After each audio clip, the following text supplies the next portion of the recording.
სექსტებმა საქართველოს კერძო სექტორის მაჩვენებლები გამოაქვეყნა ანგარიშის თანახმად 2025 წლის პირველ კვარტალში საქართველოს კერძო სექტორის ბრუნვა წინა წლის ანალოგიურ პერიოდთან შედარებით 14.5%-ით გაიზარდა და თითქმის 56 მილიარდი ლარი შეადგინა. სექტორებს შორის ბრუნვით პირველ ადგილზეა აზარტული თამაშების სექტორი, სადაც 20.1 მილიარდი ლარის ბრუნვა დაფიქსირდა, ამ მაჩვენებლით მან ვაჭრობის სფეროს გადაუსწრო. სექტორში ბრუნვის მატება 22% შეადგენს. სექსტატის მეთოდოლოგიით აზარტული თამაშები გაერთიანებულია ხელოვნება გართობის სექტორში, თუმცა ამ სექტორის ბრუნვის უდიდესი ნაწილი სწორედ მასზე მოდის. რაც შეეხება ამ სექტორის ბრუნვას, მეთოდოლოგიის მიხედვით აზარტული თამაშების ბრუნვად ითვლება მიღებული ფსონების ღირებულება. შესაბამისად, ეს ნიშნავს, რომ ქართულ კაზინოებში, ონლაინ კაზინოებსა და ტოტალიზატორებში 2025 წლის პირველ კვარტალში სულ 20 მილიარდი ლარის ფსონები შევიდა. ინდუსტრიის მაჩვენებლებზე სასაუბროდ საქართველოს სათამაშო ბიზნესის ასოციაციის ხელმძღვანელი გიორგი მამულაიშვილი გვერდდება, რომელთან ერთადაც გავაანალიზებთ მონაცემებს. დილამშვიდობისა, ბატონ გიორგი, მადლობა თქვენი დროისთვის. პირველ რიგში მინდა გკითხოთ ამ სტატისტიკურ მაჩვენებლებზე, რომლებიც გამოქვეყნდა სექსტატის მიერ, რამდენად რეალურია ზრდა, მოკლედ და როგორია შიგნით მოკლედ არსებული ჩაშლა მოგების მარჩხ გავმარტავ იმ სიტუაციას, რაც არაერთხელ გამიკეთებია აქცენტი და მithქვია კიდევაც. ჩვენი ბრუნვა განსხვავებულია სხვა ბრუნვებიდან განსხვავებით და გაიგივება იგივე და უშუალოდ ვაჭრობის ბრუნვის და ჩვენი ბრუნვის ეს არასწორია. იგივე მარტივ მაგალითებზე რო გადავიდეთ, რეალურად რასაც საქსტატი იძახის, რომ პროდუქციის გამოშვება ეს არის რეალურად კომპანიის შემოსავლები და საქსტატის მონაცემებზე დაყრდნობით თუ შევხედავთ ბრუნვას მაგალითად, რომელიც იყო 23-ში 63 მილიარდი, პროდუქციის გამოშვება იყო 2.8 მილიარდი. ეს არის რეალურად ჩვენი შემოსავალი, რაც რეალურად შემოვიდა აზარტულ თამაშებში. ანუ თვითონ ბრუნვის განმარტება მე მიკვირს, როდესაც საქსტატი აერთიანებს და უშუალოდ იგივე ვაჭრობის ბრუნვას და ჩვენ ბრუნვას. ვაჭრობის ბრუნვა ნიშნავს იმას, რომ მომხმარებელი როცა მოდის ლარით და იხდის ლარს, ისყიდულობს ლარის პროდუქციას, მაგრამ ჩვენთან, როდესაც მომხმარებელი მოდის ლარით, იხდის ლარს, მას შეუძლია ბრუნვა აიყვანოს 1000 ლარზე, 2000 ლარზე და 10000 ლარზე. ეს იმას არ ნიშნავს, რომ ჩვენი შემოსავალი იყო 10000 ლარი. რეალურად რო გადავხედოთ, ახლა აქტივობა გამომდინარეობს, აქ ბევრი მომენტები არსებობს. ჩემპიონატი იყო, რამაც იმოქმედა შიდა, ესე ვთქვათ, ბრუნვის გაზდაზე. ეს არის უბრალოდ ვირტუალური ბრუნვა. თუმცა იგივე საქსტატის ამ გამოქვეყნებულ მონაცემებს თუ გადავხედავთ, მეორე გვერდზე, სადაც არის პროდუქციის გამოშვება, აზარტული თამაშები საერთოდ არ ფიგურირებს ის, ასევე აზარტული თამაშები ამას წინებზე გამოაქვეყნა Forbes-მა თავის მონაცემები, არც იმ მსხვილ 100 კომპანიაში აღარ არის თავის, იმიტომ რომ სწორი სტატისტიკა მიყავთ და სწორი მონაცემები აქვთ ნაჩვენები, ესე რომ ვთქვათ, ამ თავის სტატისტიკაში.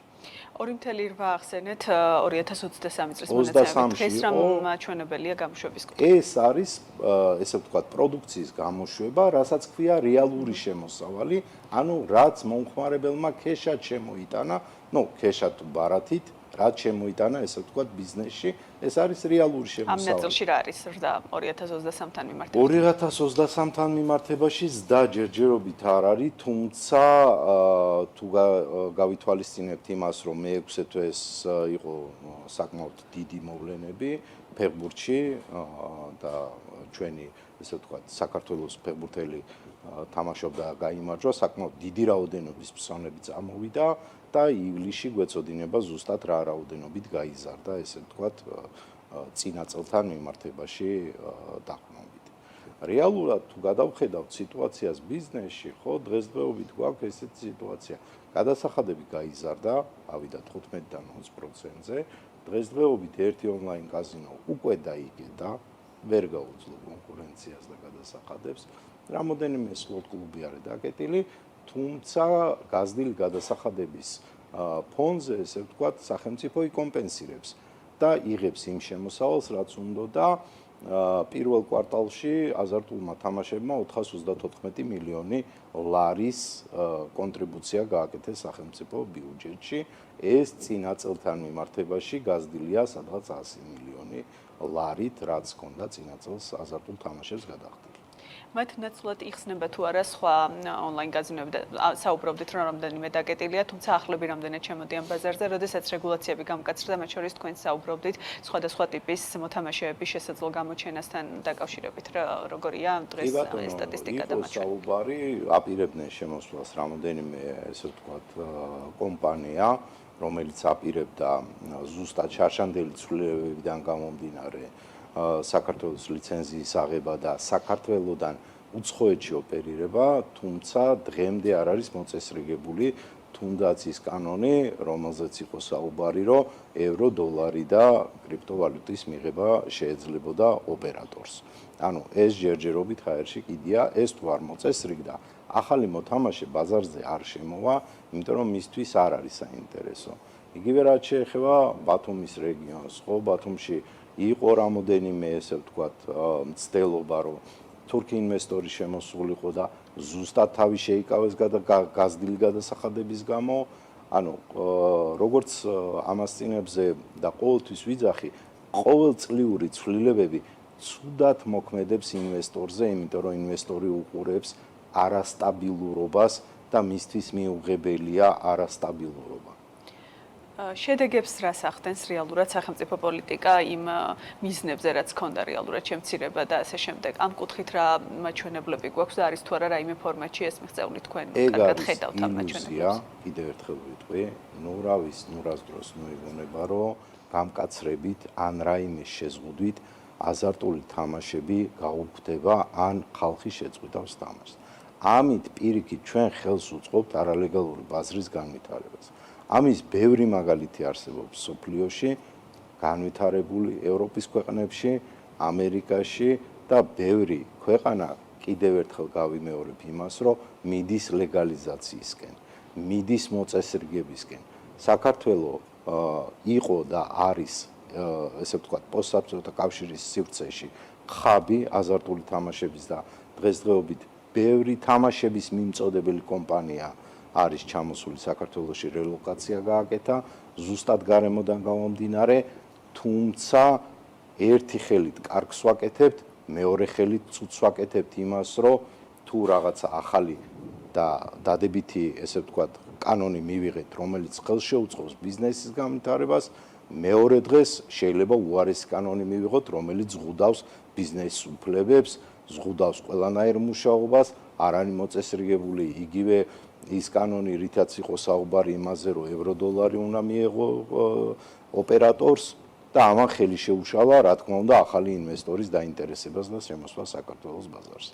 დღეს ვინ არის ძირითადი მომხმარებელი, როგორც სეგმენტით, ისე სქესით, ასაკით, ინტერესებით, არ ვიცი, თუ შეიცვალა რაიმე ბოლო წლების განმავლობაში? არაფერი არ შეცვლილა, საშუალო ასაკი არის 35-40 წელი და ეს არის საშუალო რგოლის მენეჯმენტი, რომელსაც საკმაოდ მაღალი ანაზღაურება აქვს სხვა დარგებთან შედარებით და ერთობიან, ესე ვთქვათ, იღებენ ამ სერვისებს.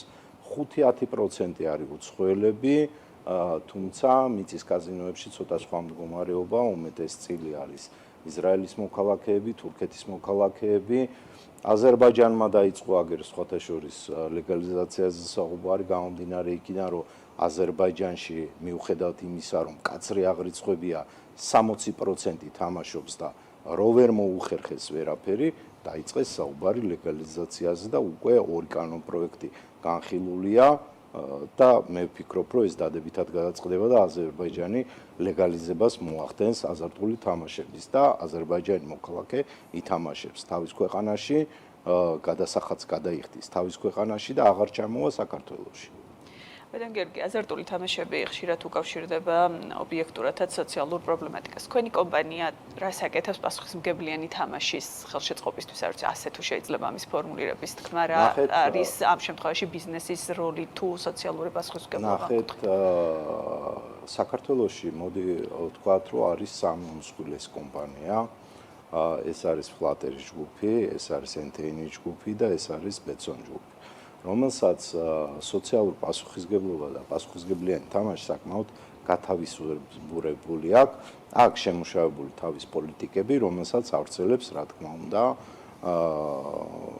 თავის კომპანიებზე, რომლებიც ოპერირებენ საქართველოში. ასევე ის მაგალითი გადაღებული აქვს იმ კომპანიებს, რომელიც არის ლეგალური. აქ არის მხოლოდ და მხოლოდ საუბარი ლეგალურ ბიზნესზე, იმიტომ რომ არალეგალური ბიზნესი საკმაოდ პრობლემურია ჩვენთვისაც კი შიდა ბიზნესისთვის, იმიტომ რომ აბჭებენ გარემოს, არანაირი სოციალური პასუხისმგებლობა არ გააჩნიათ, არანაირ აქტივობას არ იღებენ სოციალური მასში. მე შემიძლია გითხრათ, რომ საკმაოდ დიდ თანხებს ხარჯავს ყველა კომპანია, თუნდაც საზოგადოების გაუმჯობესებისთვის. ეს არის დახმარებები, ეს არის რაღაც სოციალური პროექტები, ეს არის სპორტის მხარდაჭერა, იგივე ჩვენი ასოციაციაც ესე ვთქვათ აქციებს აკეთებს. უბრალოდ ჩვენში არ არის მიღებული ამის აფიშირება და ჩვენ ამას არ ავაფიშირებთ. ასევე საკმაოდ კარგად არის ყველა კომპანიაში ეს თვითშეზღუდვის მექანიზმი განვითარებული და ნებისმიერ მომხმარებელს, ვისაც არ უნდა წტომა შეუძლია ერთი ღილაკის დაჭერით თავი შეიზღუდოს და აღარ კონდეს აზარტულ თამაშებთან წტომა.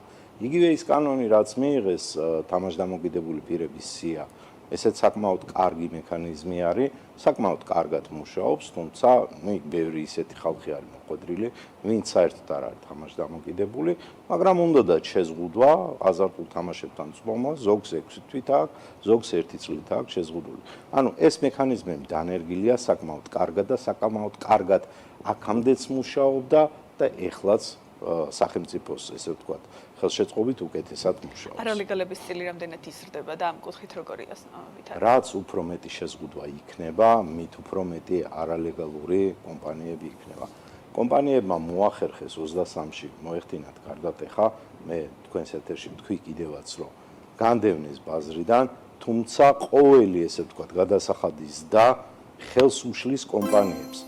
იგივე აქტივობა გაზარდონ, იგივე დაუშვათ რაღაც შეთავაზები გაზარდონ და ამით ისარგებლობენ ზუსტად ის არალეგალური კომპანიები, რომლებიც ეგრევე სვავებივით შემოდიან ჩვენ ბაზარზე.